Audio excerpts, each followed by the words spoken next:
Hi everybody, I'm Devin Sanders, and today I will be discussing the role the U.S. played in the Gulf War.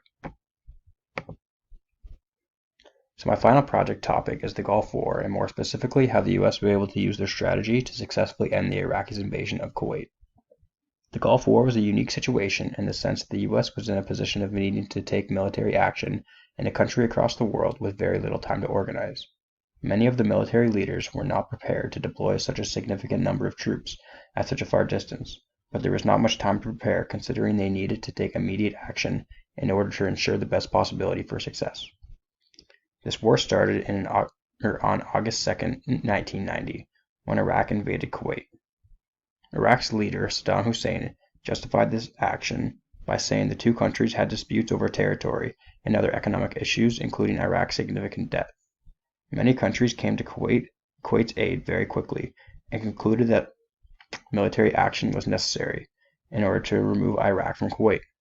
The UN got involved, giving Iraq until January 15, 1991 to withdraw its troops from Kuwait, and if they withdrew, no violence would be needed. But Iraq chose to stay, causing the US to get involved in a major way. I chose this topic because it was very interesting, as it is different from other wars. The US was forced to make decisions with little time, and it was impressive that they were able to make these decisions and yield the successful results that they achieved. So the article I chose to research is called The Time Value of Military Force in Modern Warfare, the Air Power Advantage. And it was written by Walter D. Gibbon on March 1st, 1996. This article mainly focuses on the US's role in the war and how they were able to have such a big impact while under the pressure of running out of time. Shortly after Iraq's invasion of Kuwait, the US was forced to choose their course of action. Ultimately, George Bush decided that the Iraqi invasion was blatant aggression and it could not stand, causing the US to submit themselves into the war with the goal of complete withdrawal of all Iraqi forces from Kuwait. This was a controversial decision, as many people disagreed with Bush. A senator in New York stated, "It's as if the great armed force which was created to fight the Cold War is at the president's own disposal for any decision he may wish, no matter what it costs. He will wreck our military." Bush knew that his support was not overwhelming, which is what drove the US to try and end this war as quickly as possible. The most prominent problem the US had to deal with was the lack of time they had. When they decided to take military action, Iraq had around 540,000 troops stationed in Kuwait. This is no small number, and the US knew they had to counter this large number of people with a strategy. General Schwarzkopf, the military strategist for the US, stated, "I don't recall any time in military history when a theater commander has been asked to put together offensive plans for a force of 300,000 or 400,000, been told to do it in a matter of a few days with no strategic guidance, and then had been asked to defend that plan in detail." The general needed 8 to 12 months to formulate a plan and prepare his troops, but he was only given around 3 months. They knew that time was going to be a problem, but they still needed to get involved as soon as possible. This is when they decided to use air power, which is what ultimately allowed them to win the war. So air power was the reason the US was able to win the war. Their troops were not ready for deployment on January 17, 1991, and couldn't risk the lives of many American soldiers by engaging in a ground war.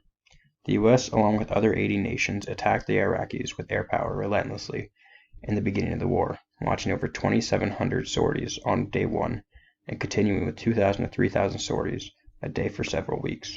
This relentless pressure caused the Iraqi Air Force to retreat, allowing the US to focus on attacking Iraq's political and military leadership, command and control, supply lines, weapons of mass destruction, and their ground forces. The article states, "At least as important as the destructive force of air power were its consequential effects, particularly dislocation and demoralization. It was the combination of all these effects which wrecked the Iraqi army as an effective and cohesive fighting force and paved the way for the rapid, and for the Allies relatively bloodless, liberation of Kuwait." The air attacks forced the Iraqis to remain tentative in their military plan. They knew the US could not afford to drag out this war and lose many lives, so that's what they wanted to do. But they were countered with constant attacks from the air whenever they attempted to move. This pressure continued for 6 weeks until February 24, 1991, when the US deployed the ground troops.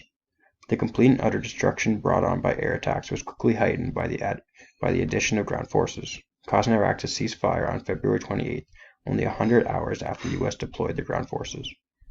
Overall, despite the immense challenges the U.S. faced in terms of preparing for ground war in such little time, their air operations were able to control the war in the early stages and prevent the deaths of many American lives. This article will be useful for the final project because it provides the perspective of the U.S. strategists and the challenges they had to overcome in order to ensure their victory. The factor of time constraint is often overlooked in this war, but the author is able to break down its importance and why it's such a strategic move for the U.S. to control the war from the air.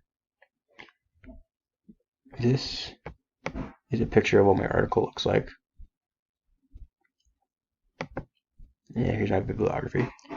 Thanks for listening to my presentation. I'm excited to hear what everyone else has to say. Have a great day.